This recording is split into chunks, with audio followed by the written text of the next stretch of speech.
Hello and welcome to the Gooner Talk, back again with you guys for another show, back for another episode of our Let's Talk Arsenal series, a show in which we have a discussion about all the latest ongoings at the club. I'm very happy today to be joined by a couple of guests. First of all, it's Sophie. How you doing, Sophie? You well? Are you good? Very well, Tom. How about yourself? Yes, yeah, very good. Bit tired, but other than that, good. Me too. Soldiering forwards. Apologies if you hear any background noise from Sophie. We can't. I'm sure that we can't. Okay, good. But yeah, apologies if there is any in the background. I'll blame Lev anyway. Yes, of course. Speaking of which, we're joined by Shaheen's right-hand man, Lev. How you doing, Lev? Are you well? I love the fact that you lead with me, yeah, like Shaheen. You come in with Shaheen when you want to introduce me, yeah. It's even when I'm here, you mention Shaheen first. Look, if it's easy to wind someone up, I tend to do that. That's this is hurting my feelings.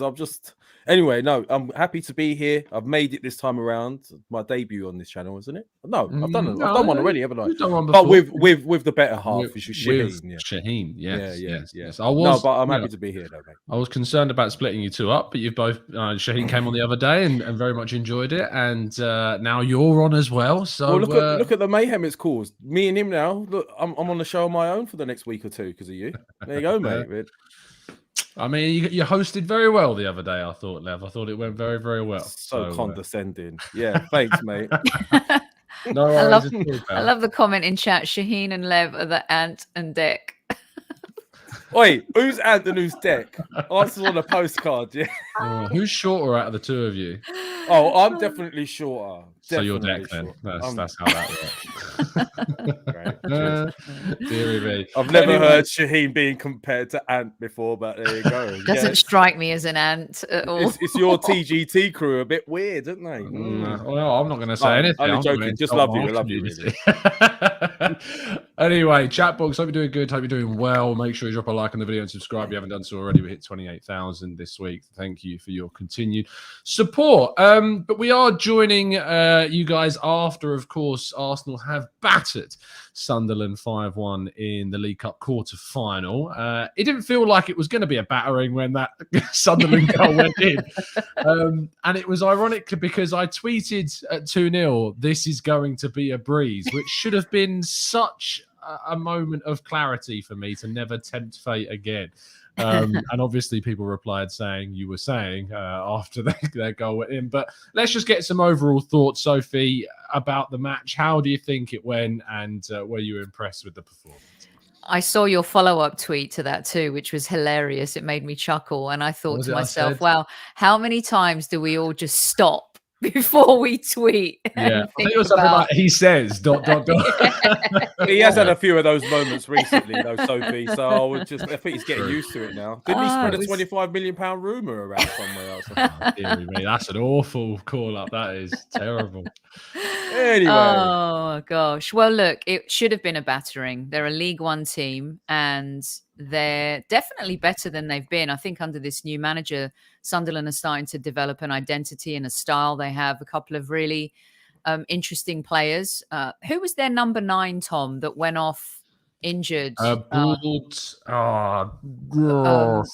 guy that scored against us, basically. Him. Yeah, the guy who scored. When he went off, I was kind of relieved because he was causing us all sorts of problems.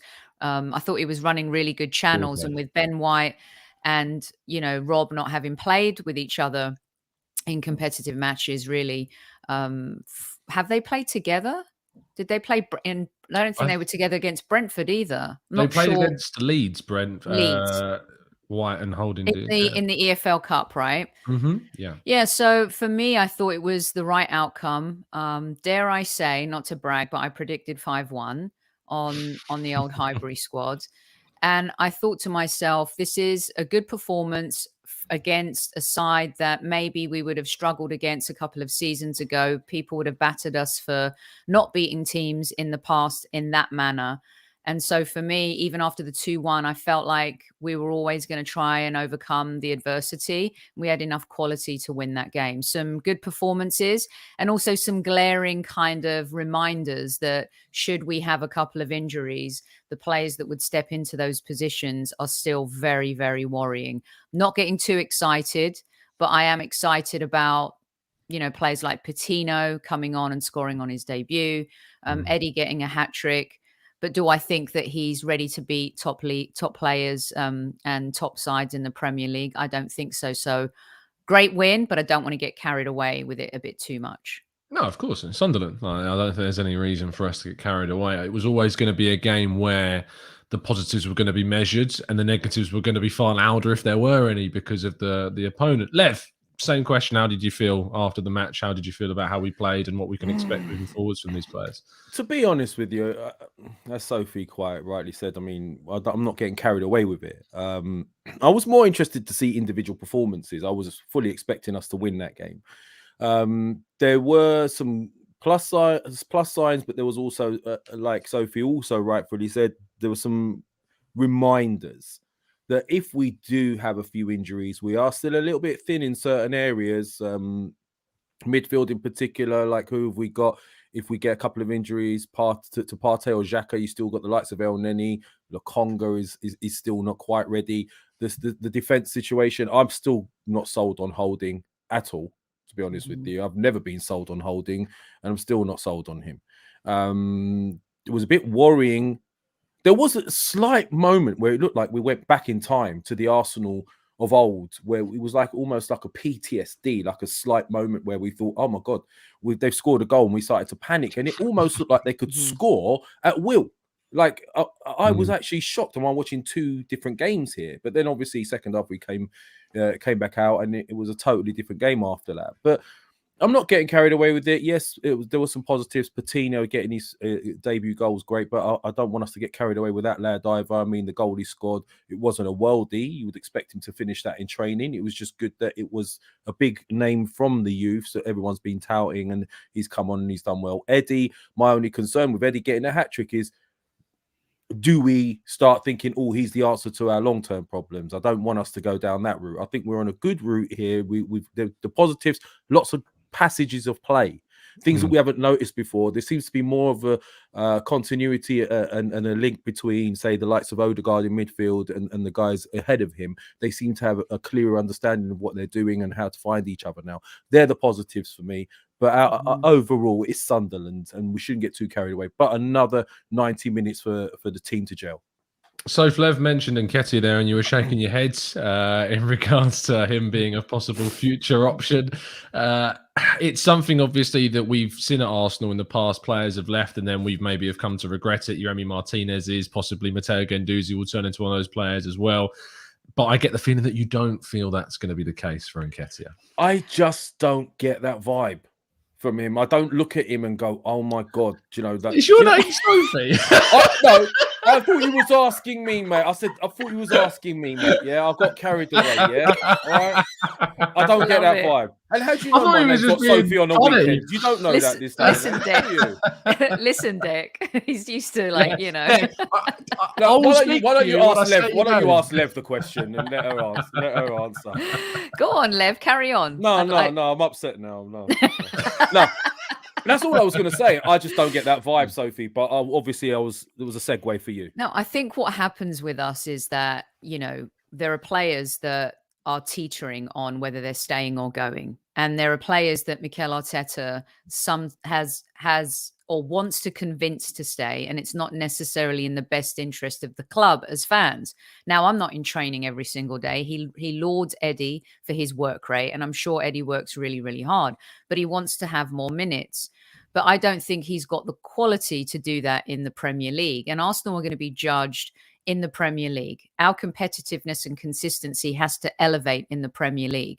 And some of these players have been around long enough for us to know that they're just not there. And I think if we want to improve and get better as a squad, we need to improve certain positions. Striker, we need a world-class striker in order for us to be a consistent team, in order for us to grow. We're getting the creativity now from Odegaard. We're seeing different movement without Aubameyang up front.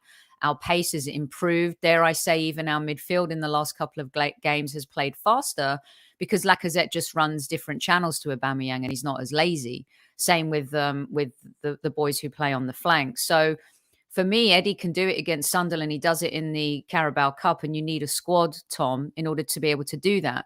But is he the long-term answer? I don't think so. And right now, his stock is high again. So if you can get 10 or 15 million for a British player from a team like a Newcastle or even a Leeds, you know, I think we make that deal. Look what happened with Willock. Everybody got super excited, and he's really not performed or done well since he's gone to Newcastle, but we did well getting money out of that deal. So for me, I'd like to see him moved on, even though I so appreciate what he's done for us in cup competitions like this. I've thrown a poll into the chat box for you guys to leave a vote on, asking will Arsenal regret letting Eddie Nketiah go after just a minute. 71% of people saying no, 29% of people saying yes. Lev, what do we think about this, and whether or not we would? I mean, I know that you did go on a little bit there about whether or not you feel that he would be an issue, or not be an issue, whether it would be an issue to let him go. But what he has done, and I asked this question to a few people this morning at work, and I was saying, do you think if Nketiah was in place of Aubameyang, say this season, would he have scored more goals than the 4 Premier League goals than he has? And actually, the general consensus was yes. Like, he probably would have scored more goals than Aubameyang has done in the Premier League this season, given the same chances. So, with the idea that Aubameyang's future is still uncertain, Lacazette's looking like he could leave at the end of the season, Balogun's going on loan, can we even afford to let Nketiah go, say, in January if a bid was to come in? Because we would be pretty light on our heels with strikers then. Yeah, 100%. I agree with you on that. If we let him go now, we need a contingency. I mean, I've just looked in the news, and there's rumours that we're willing to let Aubameyang go in January. I don't know whether that's rumours or not. I think there is something behind it, because the treatment of Aubameyang indicates to me it's a lot worse than what we've been told. It just the way Mikel Arteta looks, he's fuming. We discussed this the other day. He is fuming. He's like his best mate is gone out with his ex-girlfriend or something. It's that bad. So if Eddie does go, we need a contingency. Even if Aubameyang goes and we keep Eddie, we still need a contingency, because Eddie's not the answer, in my opinion. It's a tough one, because we have had something similar happen to this, where back in the day, I don't know if you remember, we had Andy Cole. And you know, he was scoring for fun in the under 21s at that time, or under 23s, what even want to call it back then. But he wasn't quite cutting it. We let him out to Bristol, and he started developing, and then suddenly he went to Newcastle, scored like 40 plus goals. It could happen. You just don't know. You can never tell. We're not fortune tellers, but he's overall play, all round play has improved. Eddie's. He looks better on the field with a hold up, his touch. He looks more accomplished in that aspect. But I just wouldn't want to go a season relying on him to score the goals for us, to keep us up. I'd rather go with Martinelli in the central role to get us goals than Eddie, even though Eddie's all-round play, again, is probably better. But we need more than that. If we're going to catapult us to the next levels, we need more than an Eddie Nketiah. We need a Vlahovic type, or someone who's on the cusp of becoming a top striker that will settle in and really take us forward. Yeah, Tom and Lev, do you think Mikel... I like to read maybe a lot deeper than I should sometimes, and things are probably not that deep. But I thought it was interesting that he started Balogun and Nketiah. And of course, Balogun played more out of position, right? But was it a message in a sense that it was smart because Eddie got the hat trick, elevated the perception of the player? I think he knows that Balogun probably isn't quite ready. He's in the shop window for a loan. Eddie's in the shop window for a buy. And I just thought it was really smart to play them, and I'm probably thinking a lot more sinister than I should be, but it was evident that Eddie's the one who's more ready and Balogun isn't. And I think the value of that, you know, and choosing them both and seeing Eddie shine the way he did was really smart, knowing that potentially he could be moved on. Seeing them next to each other, you could just get the sense that, you know, with Eddie having been on loan, gone to Leeds, you can see that he's just got a little bit more of that touch and experience, whereas Balogun is still like a rough diamond that needs to be, you know, polished and sharpened a little bit. Yeah, I think that there's a player in Balogun there that has obviously been playing slightly off of centre with Mika Biref for the youth side. So he has played a little bit further to the left, but to be honest, in the youth team it is a very different game, and when you're going up against senior defenders, you're going to be forced much further out wide than you would necessarily for the youth side, so he's not getting in the box as much.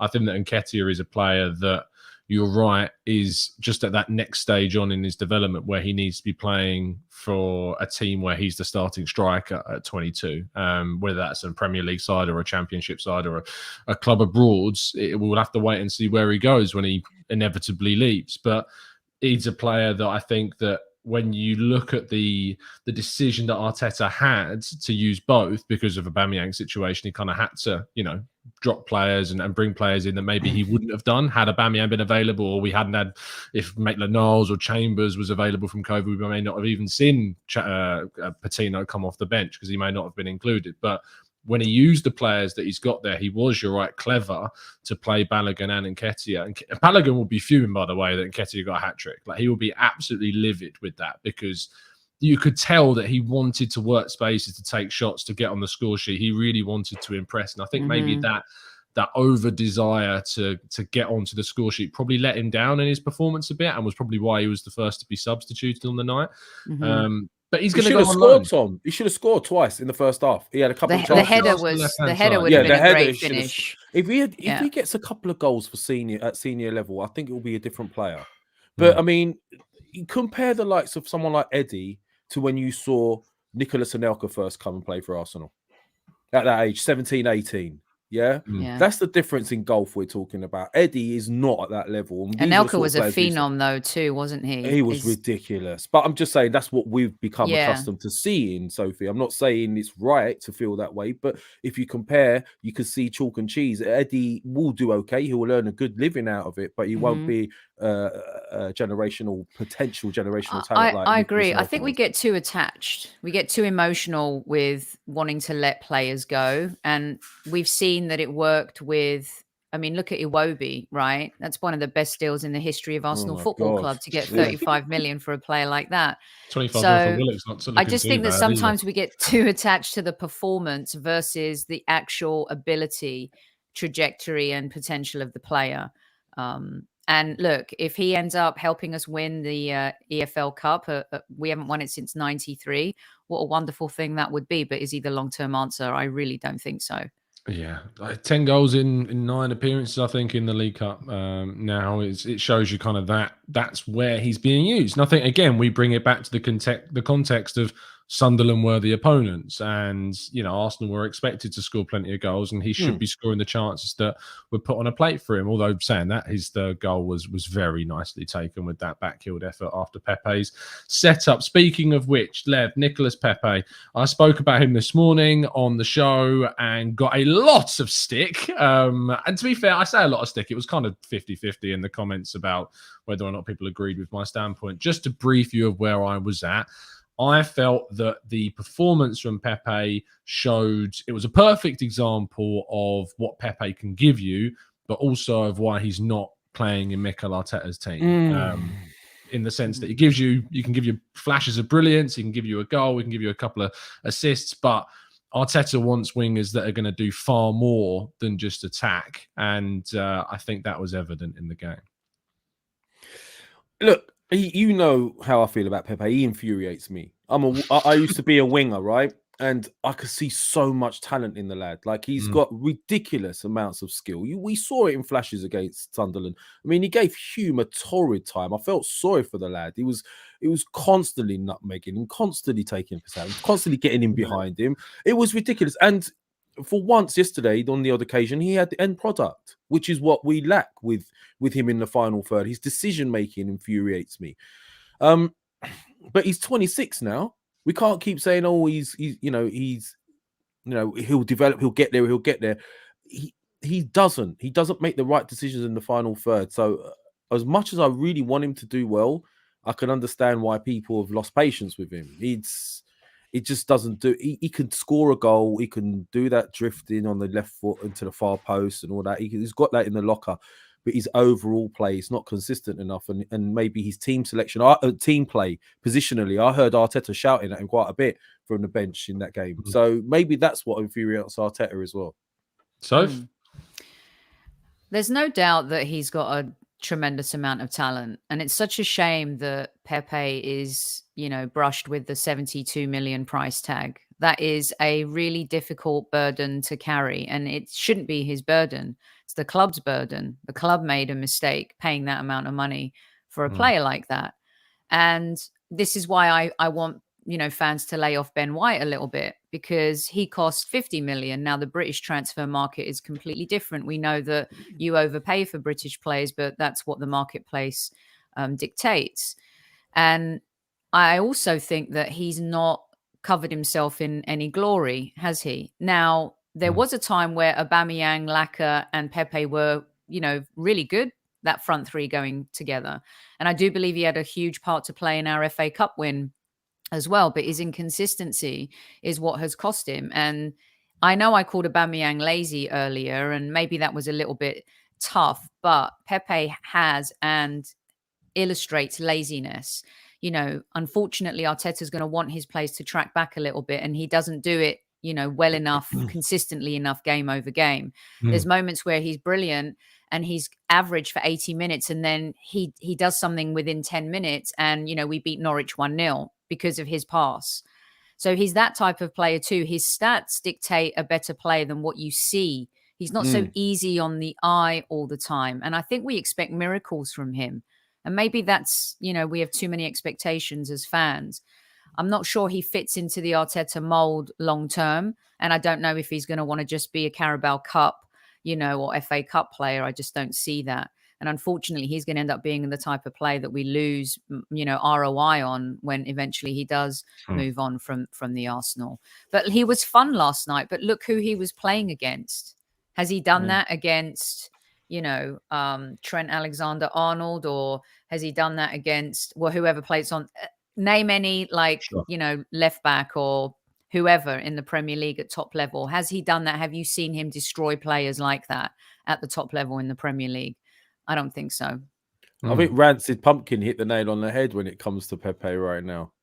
He's a Harlem Globetrotter. It's fun to watch, but not the football player we need. Perhaps that's what we're trying to say. He's great technically. He's got amazing skills, but maybe just doesn't fit the way Arteta wants to play. Also, someone brings up a good point too. This tracking back thing, it has become a bit of a epidemic, in modern football. And there are certain players that are luxury players that never really used to have to do that. And in modern football, it seems like if you don't do that, you could find yourself out of the team. Has he fallen foul of that, you guys? Yeah, this was the comment. Yeah. I think it's a different ball game now than it was. I think that you can apply that to a lot of things about football. I think you can apply it to captaincy these days. I think you can apply it to finances in transfer fees these days.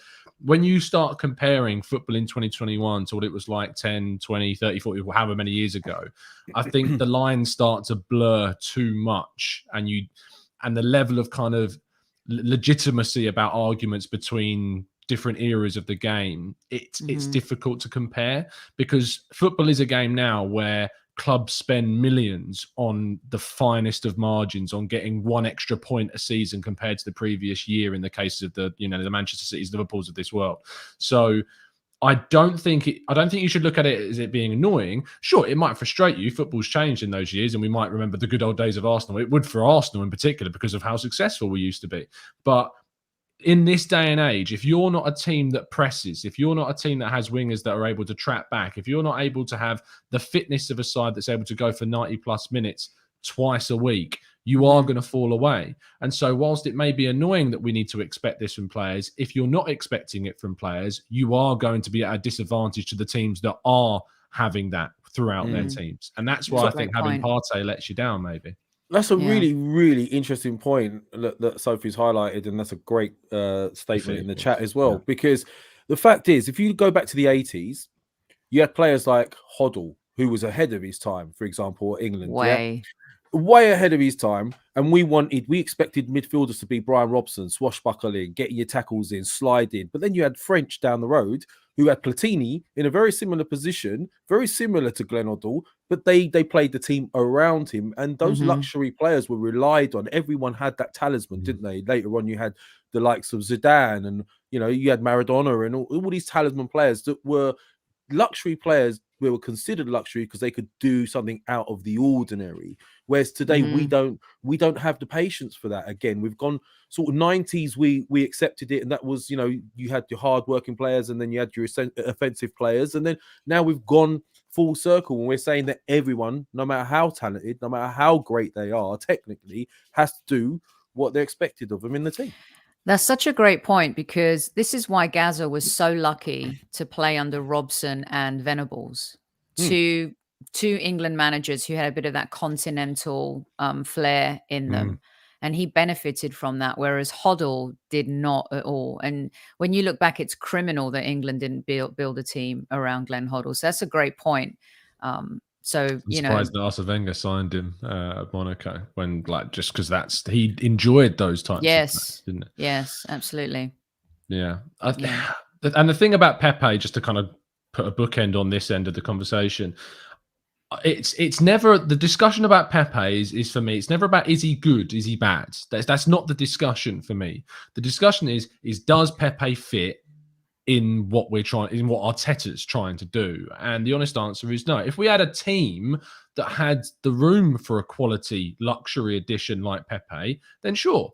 And interestingly, if you say, maybe not Pep Guardiola in particular at Manchester City, but say you got a team of that level of quality and strength in depth, Pepe, like Mahrez, may flourish in that kind of side and that setup, and he'd be given the allowance to do and play how he wants to, because you'll have a player like Kyle Walker behind you who's got the most recovery pace in the entire planet. So you can maybe have someone like that in your team that's able to give you so many chances. But with Arsenal, every single player in that 11 has to be full tilt, full time for us to get to where we need to be. And the problem with Arsenal over the last 10 years is we've made mistakes in the market that have led us to having, say, 3 or 4 players that we're looking at and going, yeah, they're great. I'd keep them under a new coach or in the next 5 years, but the rest of the team, I'd replace them tomorrow.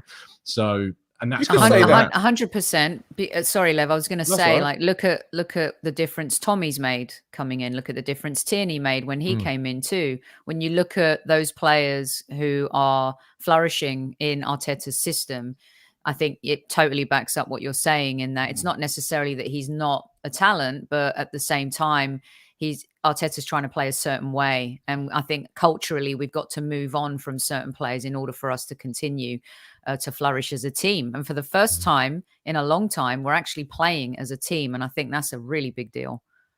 Go on, Lev. No, I was just saying, I mean, you could also say something similar about the likes of Xhaka, for example. I don't think he's an awful player. I just don't think he's he's not suited to the Premier League at top level. He's better when it's slower. And we've got a couple of players like that would do well elsewhere. They're just not right for the way Arteta wants to play. And I think Pepe is now starting to fall into that bracket. Yeah. Yeah, I mean, the question I always try and ask when we're signing a player that's going to start week in, week out is are they going to get into the teams that we're looking to compete with? That should be the rhetoric for any signing. Tomiyasu, I think, has proven to be, alongside Trent, probably the best right back in the league this season. I'm struggling to think of a right back. Reece James, you could probably argue, playing as a wing back, and defensively he's not had to do the same amount as what Tomiyasu's done. But overall game, has Tomiyasu been better than Reece James? I think there's a solid argument to say defensively he's far better. Offensively, Reece James is obviously far better. So one-on-one, Tomiyasu is solid. Very solid. Absolutely. And I would trust him to lock out Reece James had they ever come up against one another. You then go into, say, Trent, again, going forwards like James, brilliant defensively. There are question marks about him. And if Tomiyasu can kind of add that to his game, the offensive side, which is something that I think he has, in fact, improved at so far this season, we'll have a hell of a player there. So, see what I like about Tommy, though, he's one of those players for so long, and I compare it to a coach here in NFL, Bill Belichick, the New England Patriots. The reason why they had so much consistency for so long, his philosophy is just do your job. And if every player on that team just does their job, success can happen. I like that Tommy just does his job. I don't want him to do too much yet.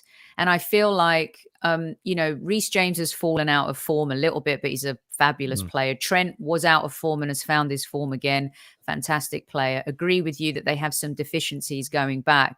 What I love about Tommy is that you don't see too many negatives. He just focuses on his job and he makes players around him better, including someone like a Ben White. And hearing his comments and Ben White's comments about him just underlines that. And Bellerin never did his job. Maitland-Niles, it's not his job to be a right back. It's not what he wants. Kolasinac at left back never really did his job all the time. Tierney does. Nuno is going to get there eventually. And I would love 11 players who just do their job. And I feel like we're kind of getting there with this squad as they grow together. Yeah, that squad construction is what has let Arsenal down over the last decade and why we've regressed, alongside the poor appointment of Unai Emery. And then initially it looked to be Arteta, and whether or not he proves to be the right choice in the long run is still up for debate. We still don't know, do we? We still don't know. And I wrote a piece about that this morning saying how It's I mad. sit firmly on the fence 2 years later. Like I think we saw the tweets. I mean, it's a good point to kind of end not to say end, we've got plenty of time left of the show, but just to move on to the next topic. When people were talking about Arteta's 2-year tenure, how would you rate it out of 10? I said a solid 5 because I just can't lean either way. I feel like this could implode into another 8th place finish before the end of the season, or we could explode into a top 4 side by the end. And I have no idea which of those two it's going to be because there's not enough evidence. There's not enough evidence of consistency that that we can actually push towards that top 4 place.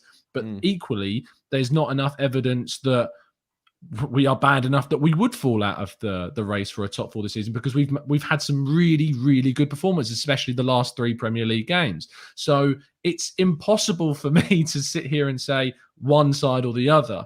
And I said that I would make a judgment at Christmas. I've been saying that for months, but I think I'm going to have to delay it because I can't move either side. So where would you sit after 2 years of Arteta? Where are you on this spectrum of judgment? So I think he's done one thing that I love that I'll give him an 8 out of 10 for, and that is trying to change a culture and redefining what the DNA and player profile has to be in order to play for the Arsenal. And I believe that, yes, we've lost a lot of money letting players go for free. But the last January transfer window, I thought, was the beginning of his true tenure, right? Where he was able to shift players out, looking towards that summer, bring players in. So from that point of view, I like that he's been ruthless and is taking no prisoners. Now, do I want him to be a bit more consistent in how he treats players and manages them? Yes. And I think as a young manager, that's something he's going to have to grow into, right?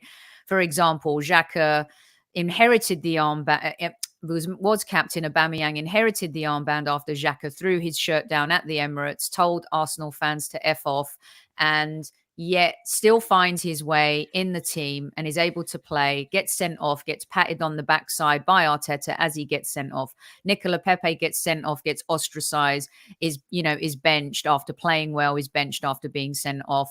And here we are, Aubameyang is late, and I agree, captain can't behave like that. So there's an inconsistency in terms of how he treats players. Guendouzi strangles a player against Brighton, acts like a punk, can't manage him, ostracizes him, sends him to France. Saliba, super talented, right? I don't think there's any doubt. I think the issue with Saliba, Tom, we've talked about this before, is maybe character versus talent. And again, can't deal with him. 3 years, 27.5 million player, goes on loan again. Those are the things I think that Arsenal fans want to see more consistency of. I think he stuck with Aubameyang too long. He didn't make that decision quick enough. What have we scored? 14, 15 goals since he's been benched. So I think he's learned a lot in the last few months.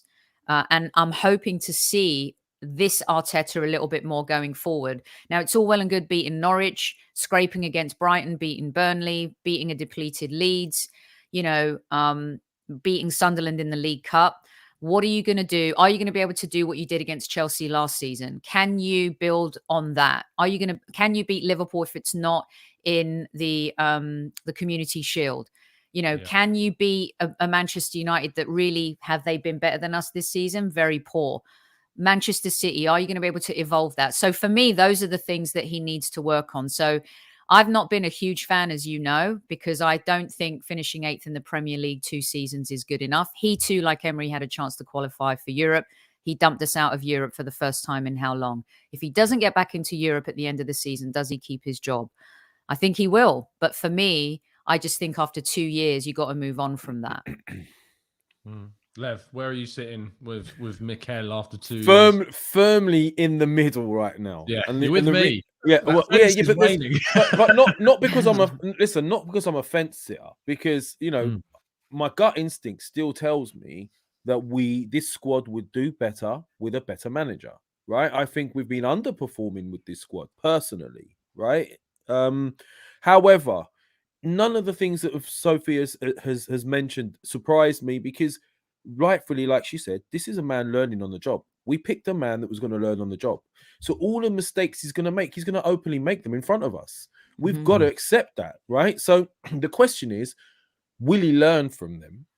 And the second question is, will he learn from them fast enough?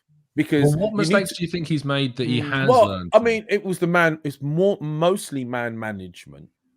Firstly, related, which is obviously something he's gonna have to learn to pick up along the way, because it's different being a coach when a manager says go and coach these boys, tell them what to do, and it's different actually managing these guys and deciding whether they're playing, whether or not they're in the right mind frame, they're doing what you're asking of them, etc., etc. That's a whole different kettle of fish. So he's gonna learn.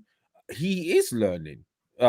He's made some tactical mistakes. He hasn't made a lot of substitutions weren't made quick enough. A lot of decisions weren't made quick enough. But we're starting to see a little bit of difference. He is making bolder decisions quicker now, which he never used to do. He's clamping down on players that are messing around a lot quicker and a lot more firmly. And then he's giving others a chance that deserve a chance. So those areas he is developing. So, mate, it's difficult to say. I hope he comes good, because I'm not Arteta in or out. I'm Arsenal in, like I've always said. If the manager's doing good enough, he's good enough for Arsenal. If he's not doing good enough, then he's not good enough. So let me ask you guys this. Can I ask a quick question, Tom? If we win the FA Cup, we get back into Europe, right? But if for you guys we win the League Cup, there's a qualifying to get into. No, it's not. It's the Europa Conference League. The Europa Conference, right? Yeah. So if we win the league, if we win another trophy, but we finish in 7th, not good enough. No, I'd say we haven't progressed, and he needs to go. Is what I would say. I'm looking at the league. That's what I'm looking at. Yeah, for me, the league is always going to be the thing. That's not to discredit the kind of, what's the word I'm looking for? The prestige of either the League Cup or the FA Cup. I love winning the FA Cup. I loved winning it under Arteta. Is it what it used to be, though, Tom? I'm going to be honest. Is it what it used to be? I think it is in regards to how it's, I think it is in regards to it hasn't changed what it does or what it brings. Is an FA Cup that you win now worth any more or less than an FA Cup that you won 40 years ago? I mean, just on paper, no. But what's lessened it is probably the focus on European football much more and making sure that your money and the finances backs from being involved in the Champions League. That's what's diminished it in regards to where it puts you. But if Chelsea fans try and come at me about their history, I turn around and I say, how many FA Cup trophies have you won? How many Premier League and league titles have you won? And that combination of titles and trophies puts us on a higher pedestal than Chelsea, even with their 2 Champions League. Because to me, those things are important. Trophies are trophies. So that in itself, when you're looking at a club's stature, I think it's still as high up there on the pedestal. But in regards to it allowing you to progress forwards, being in the top 4 is more important. The being in the top 4 will get you closer to winning a Premier League title again than winning the FA Cup. And that's just kind of to do with the way the game is right now. So going back to the kind of original point, if Arsenal finish outside the top 6, but were to win a League Cup or an FA Cup, I would still say he's not progressed us. And there is a solid argument that he should move on.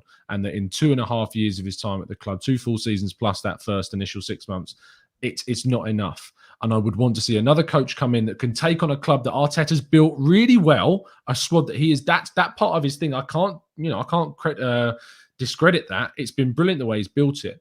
But what he's doing with it in the time frame and the evidence we've got available is not enough for me to say, yes, he needs to continue that. I would want another coach to take it on and take us forwards. However, if we get into the top 6 this season, cup aside, that is progression based upon the previous year. We would have gone forwards a step. You can then say that we haven't reached the top 4, but my expectation wasn't top 4 at the start of the season, because I don't think that we've got a squad that's better than United, Chelsea, Liverpool, Man City. So we would have had to have overachieved to get into the top 4. But if we get, say, 5th, I think we have the 5th best squad. I don't think we have the 5th best manager right now. We probably have, the 8th, 9th best coach in the league, if that, just based on his inexperience and what he's done so far and the experience of the other coaches in the team. If you look at the actual coaches in the league, there are a lot of good coaches. So having that 8th or 9th, or even maybe lower, plus the 5th best squads, I think the expectation is right now that Arsenal would finish in 5th. But if we finish in 4th, you'd have to say that is a brilliant achievement considering all the other circumstances around. What do you make of, Sophie, the argument of, because some people use the words, I have higher standards. And my standard for Arsenal is that they are a Premier League competing, Champions League established side. Where does that argument come in, and where does the legitimacy of that argument lie? I think we mistake, or others, and I talk about this a lot with people, is the fact that we're still a big club versus being a good Premier League club. That's the difference. The Arsenal Football Club is still a draw. It's still a prestige club. And let's be honest, it's Liverpool, Manchester United, Arsenal. They're the OGs, right? Chelsea, new money. Man City, new money. They've created a new culture. They've created new recent history. Manchester City are a small club doing big things. That's the difference. They can't sell out their Champions League games. They're garnering new fans around the world because they're winning a lot. But they're not a bigger club than Arsenal Football Club, but they're doing bigger things than us.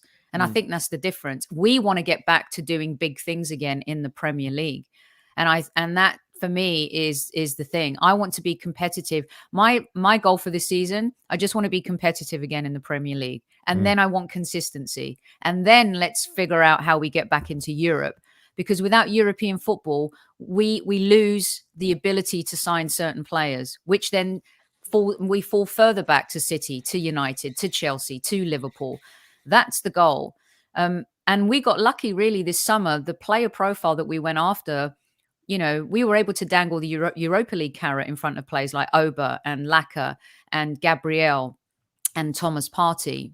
But without European football, we signed Tomiyasu, Ben White, Sambi, Nuno. But it's fortunate, Ramsdale, those players have worked out for us. Doesn't happen often that so many players work out, Tom. So I think there's a difference between being a big club and being an average club in the Premier League right now. Lev? It winds me up when my mates, my fans, other opposing fans turn around and say, oh, you're a dead club, you're not big anymore, etc., etc. It's rubbish. I mean, Liverpool, for example, they went 30 years without winning the title? 30. Yeah. Were they ever mentioned as not a big club? Man United before Ferguson's years was 27, I think it was. And then since he's gone, Sir Alex Ferguson, they've not, they've spiraled as well. Everything historically has always happened in cycles. Nothing has changed in football. Cycles have always been there. In the 20s and 30s, we were the top team with Herbert Chapman. Then that changed. And then, everyone's had their time. But it's always been the same 4 or 5 teams, admittedly, in that cycle. But we will have our time again. I just don't understand why people say you're not a big club anymore because you're not winning things. We are still a draw. Are we a draw when it comes to the likes of Man City and Chelsea right now and Liverpool, who have got the money? And Liverpool have got money and legacy right now. That's different. That's difficult.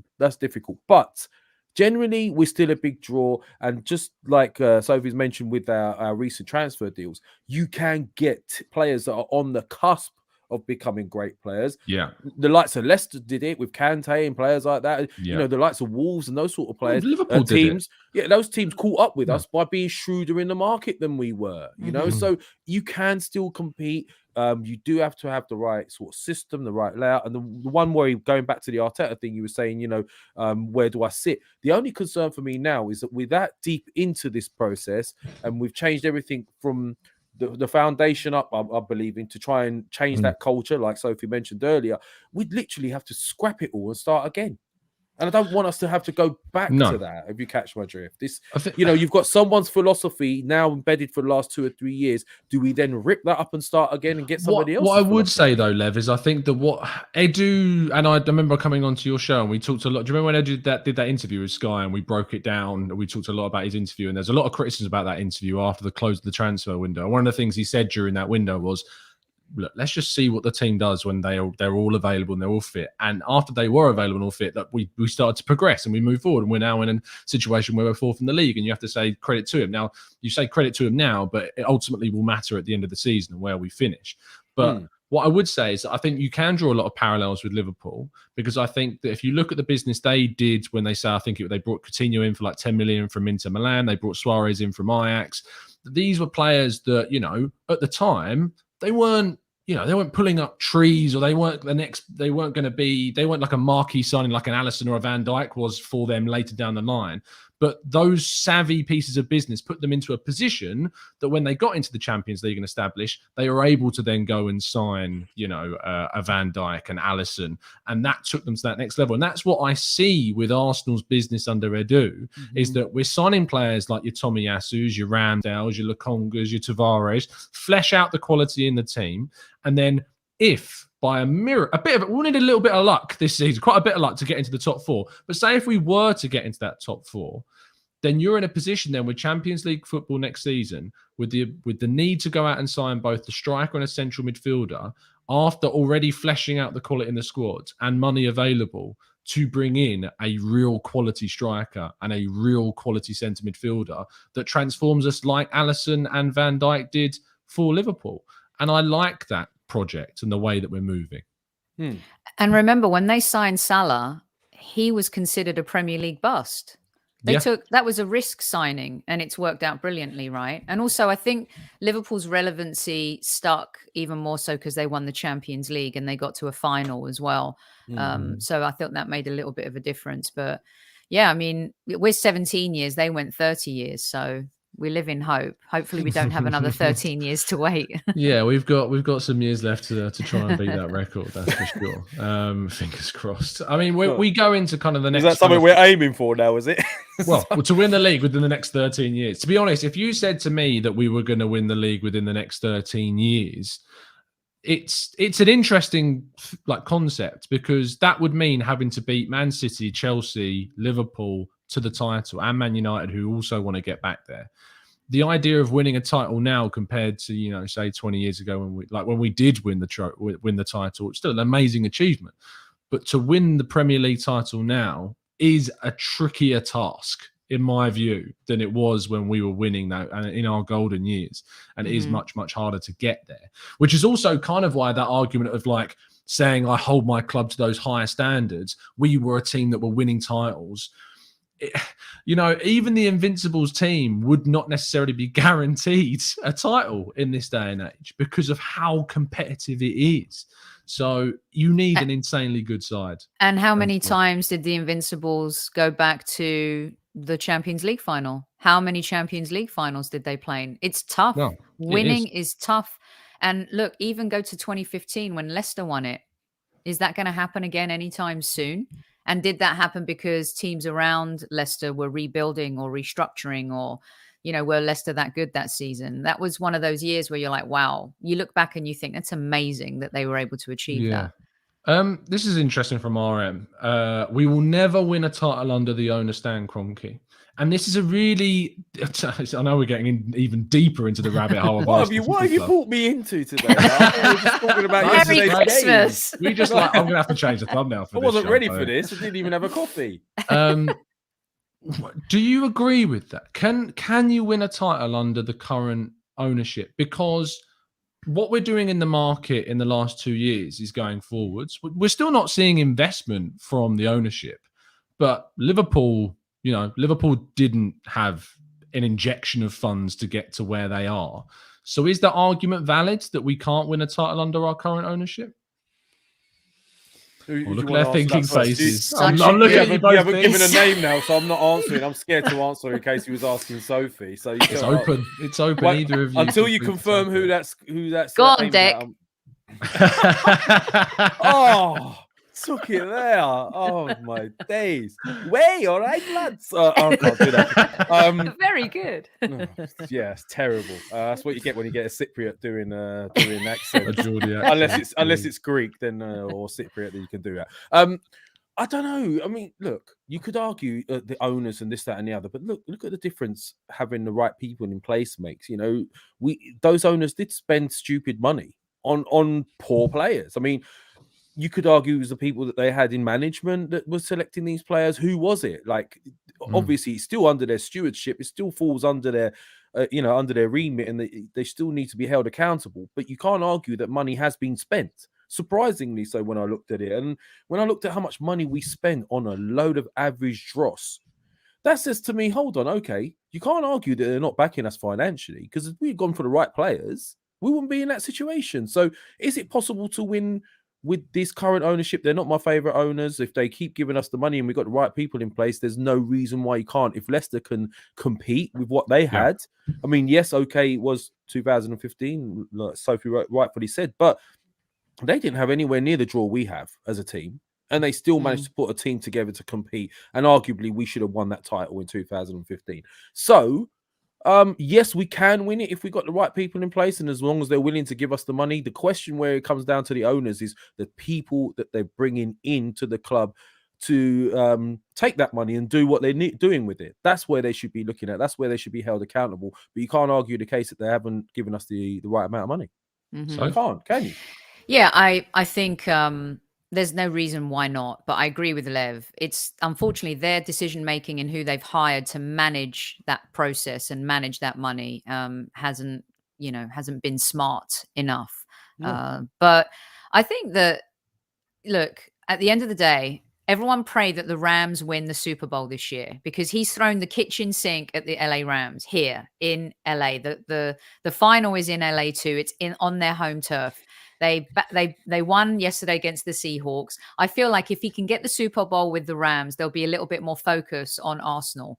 And there's no doubt that is his baby. Josh's baby, or his inherited baby, is the Arsenal. Yeah. And so for me, there's no reason why not. But I don't think they're not picking the team. They're not picking the tactics. They don't decide who gets to play every week. The manager does that. The people that they hire do that. So it's down to them as much as it is the owners as well. It has to be a collective. Yeah, for me, the energy we talk about, and I know a lot of people who I follow and I have respect for their opinions. I mean, Turkish in particular, I know is very heavy on the ownership, and I can see a lot of the points that he raises at times. But I do get a sense that you could say swap out our ownership with a billionaire that was going to give us so much money to spend, and the people that were making the decisions on who we were buying over the last, say, 10 years minus, say, the last 2 summers, would have still made so many mistakes with that money. It's not about how much you have, it's about how you spend it. Correct. And I think, Lev, what you were talking about with the players that Leicester are bringing in, what we were discussing about with the players that Liverpool have brought in, as we mentioned, Suarez and Salah and Sadio Mane, and bringing in these players that were going to, flesh out the team. Andrew Robertson from Hull, look what he's done since coming in. I mean, imagine how Arsenal fans would have reacted if we'd have brought in Andrew Robertson from Hull instead of going out and signing, say, Benjamin Mendy from Monaco for 50 million. Exactly. Yeah, it's funny how people look at names and they want to see Robertinho rather than Robertson or something like that. Then there'll be more. This is what I'm saying. It's all about who they bring in to deal with that money and what they do with that money. I don't think it's the owners per se, although I don't really like them, as I say. And Turkish has a point in those areas. But I mean, you got to question who they've been hiring prior to now. I mean, you would have been better off taking Arsenal to Dragon's Den. They would have scrutinized it more and asked the manager what he brings to the table before giving him the sort of opportunity to run the club or manage the club. So we'll watch this space. They've given him money. They've backed him. If it develops, then you can't argue the case, can you? No. I did, before we wrap up, I did want to give the chance for questions from the chat box. So we've got about 10 minutes or so. So do throw in your questions to the chat box and we'll try Sophie loves questions, guys. Sophie as many of them as possible. Stephen says, we have mismanaged. It's still going to take a few years because we were in a right mess with poor players and the wrong philosophy. Mikey says, look at Chelsea. They win plenty and already their fans want Tuchel out. I mean, that in itself, they win the Champions League less than, 6 months ago? 6-7 months ago, and they're already asking for Tuchel to leave. It's he staggering. does look like Mr. Burns, though. So there is that. When you get into that kind of mindset, don't you? When you're winning so often and you're spending so much and sacking so often, it becomes the norm, I suppose. Like Liverpool's very different. Jurgen Klopp's been there for a long time. They've built something there. And obviously they've gone through tough periods. There was that. I mean, even last season they nearly fell out of the top four, and they could have done if they had have done. I don't think there would have been visceral calls for Klopp to go necessarily, because I think there was an understanding around that and also an appreciation for what's kind of come before. And then you look at this season, they're back already in the title race. Matt G says, lost our first 3 games, Sophie, bottom of the league, players left for free, manager got COVID, dropped our captain, highest paid player. Are you worried our Amazon documentary will be boring? Oh gosh, I don't think any of us can wait to see that. I'm not a huge fan. I actually don't think it all depends on how it ends, doesn't it? Really true. That's very true. I don't think it's going to be as bad as people think. I don't think it's going to be as embarrassing as Tottenham, that's for sure. That ended up being embarrassing. Let's hope that's not the case. But yeah, I think it's a funny question. It won't be boring. This is the Arsenal after all. And how many twists and turns do we have left for the rest of the season? Quite a few, probably. I don't know if I can watch We're that. not even halfway through. I don't even know if I can watch it. It's just honestly.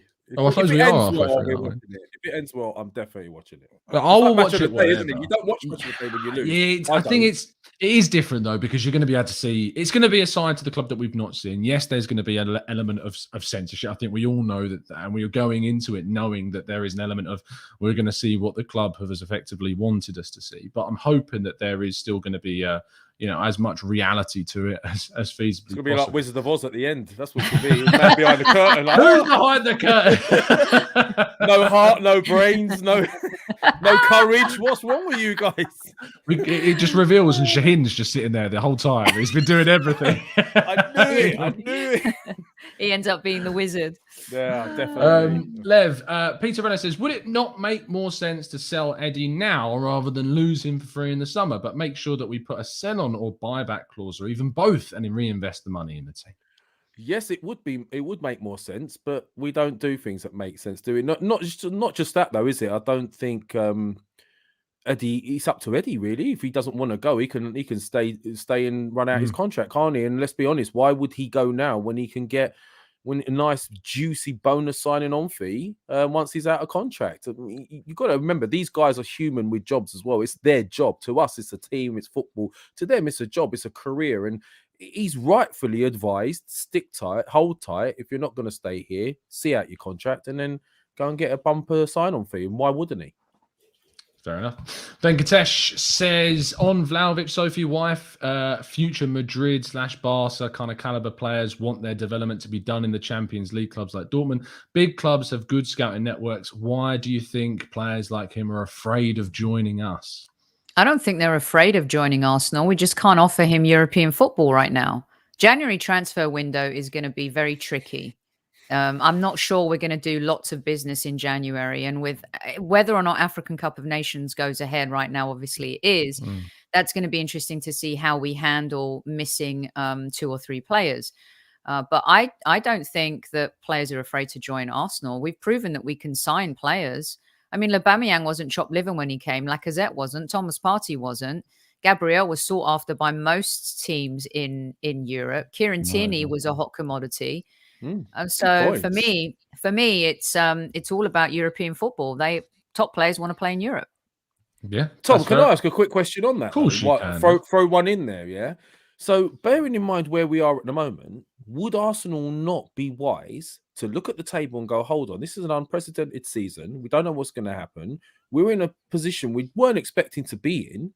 Wouldn't they be better off going, let's just break the bank, and go and get someone in January now that could push us to top 4, somebody that could get us all those goals, would we not be smart doing that this second rather than waiting for the summer? Yeah, like the obvious answer is yes. The context to it is that is the player that they want to sign available in January. Vlahovic, for instance, is intent on staying until the summer, it seems, Right. even if he wants to, even if he would be open to joining Arsenal. And then you go, do you risk spending, say, 40 to 50 million pounds on your plan B when you would be able to get your plan A for 60 million in the summer? It's like stick or bust, isn't it? It's like twist or bust. It is. And is it worth taking that gamble on your plan B? And then if they get you into the Champions League, amazing. Like they become your plan A. They've achieved your target. They've got you where you wanted to go. But it's a fine balancing act. And I think ultimately the striker situation in particular is so complicated because of this whole Aubameyang captaincy controversy, Lacazette's contract expiring, Nketiah's contract expiring, Balogun going to be going out on loan, that unless you know and you have clarity about all of those individual players before you can make kind of a decision on what we do in that. But I think if we sign absolutely no one in January, I think that would be naive. I think that we do need to go out and be a little bit savvy, either be it kind of a loan for a striker that's not getting necessarily many minutes elsewhere, but that would be hungry to prove themselves across 6 months. I always bring up Luka Jovic as a possible example. I recently been trying to look into Arteta Cabral, who plays for Basel, who scored 27 goals in 31 games as a 23-year-old. He's very exciting and was recommended by plenty of people in our chat box. So he's a possible option. The other area is midfield. Do you go out and sign a midfielder on loan? I think that you probably have to. And again, are you able to get an investment for a player in Jan, or is it going to have to be a loan with someone that's going to be hungry, just kind of like Martin Odegaard was in those last 6 months? Any final thoughts, guys, before we wrap things up? Lev? Final thoughts. Look, my final thoughts are as follows, guys. Like, the most important thing, obviously, be healthy, enjoy your Christmas, make sure you're with your loved ones, spend that time with your loved ones. Okay, that's my first bit of advice. That, you know, don't let them beat you, drag you down. Second bit of advice is, look, football is football. Yeah, your family. He's definitely Cypriot. This I'm one. Cypriot, mate. Yes. Cypriot. Look, Sophie didn't even have to ask. She knew exactly what I was talking about. Yeah.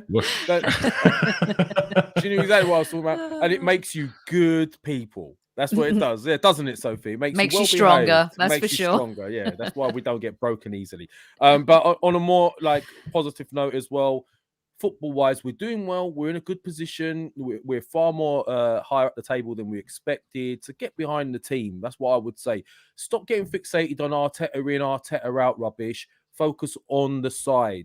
Arsenal in is what we are. I'm positive. I do see green shoots. When I look at the team now, there's more clarity in the direction we're going in, how we're setting out as a team. We're only 2 or 3 players away from getting to where we need to get to. So I'm positive. Is it Arteta that's going to get us to that next level? I don't know yet. Watch this space, but positive and enjoy your Christmas. Love to all of you guys. There you go. Amazing stuff.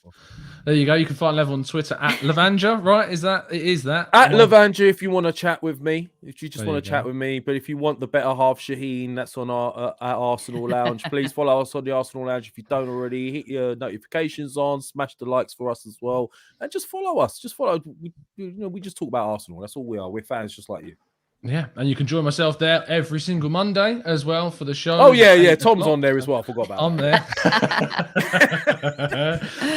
So make sure you give Arsenal Lounge a follow as well, and Shaheen. And I'm sure you'll see Shaheen and Les back on the show very, very soon. So thank you so much as always. Any final thoughts before we wrap up? I echo what Lev said. Be safe. I'm wishing everyone a healthy and happy holiday season. Merry Christmas to those who celebrate. And, you know, we live in an instant gratification world, whether it's football or life. And everyone wants everything now. And we're all guilty of that in many ways. But I hope that we try to kind of see things and enjoy them as they come. It's great to be in the semi-final of a cup. it's great to be winning in the Premier League and getting 3 points. It doesn't have to mean you think we're going to win the Premier League or Arteta's the best manager in the world. I think sometimes as Arsenal fans, we feel guilty to enjoy something. So just enjoy it while it lasts. And if the sky falls at a certain point, we'll deal with that as it comes. But thank you, Tom, for having me on your show this year. You are a first-class gentleman and a great human being, and I wish you all the best. I know next year is a big year for you too. And congratulations on your subscribers and all that you've done this season so far. Well done. And, you know, I'm very grateful that we've cultivated a friendship as well as talking football as well. So thank you very much. Thanks, I'm going to cry. Oh, man. Unbelievable. See, Lev, that's not how you round up a show. Saturday night show. It's not that one where they. do you want to go again, Lev? Like, do you want to try? No, I just love everyone. I just love you all. Just love. No, thank you, sir. Credit where it's due, you know. And to be honest, the credit, as I say, always goes to the community here. Like the chat books who have been showing you both a lot of love in the chat. They've really been. I liked one of the comments in there. Hi, Sophie. Tom, do one. That was my favourite. What was that? Did you see that? It was Clive. It was Clive Palmer. It was Clive Palmer. Oh yeah, Clive. Yeah. Cheeky. I'm not. Man. I love Clive. I saw it. I'm outing you, Clive, because it was my favourite comment of the day. Hi, Sophie. Tom, do one. That was it. That's all he said. That's brilliant. You know, I could listen to him all day. I'm not happy with him. Do go check out the Arsenal Vision podcast. I mean, I'm giving Clive some free. Can you hurry up and do one? You're still going on, mate. So good. Merry Christmas, everybody. I hope you have a fantastic time. I will see you before Christmas, of course. You can join me tomorrow morning for the next 8 a.m. show and a preview show on Christmas Eve for the Norwich game too with some of our members. But again, go check out the Arsenal Lounge. Go check out Highbury Squad with Sophie and, of course, the brilliant Kev Campbell as well. And we will see you again very, very soon. And as always, up the Arsenal.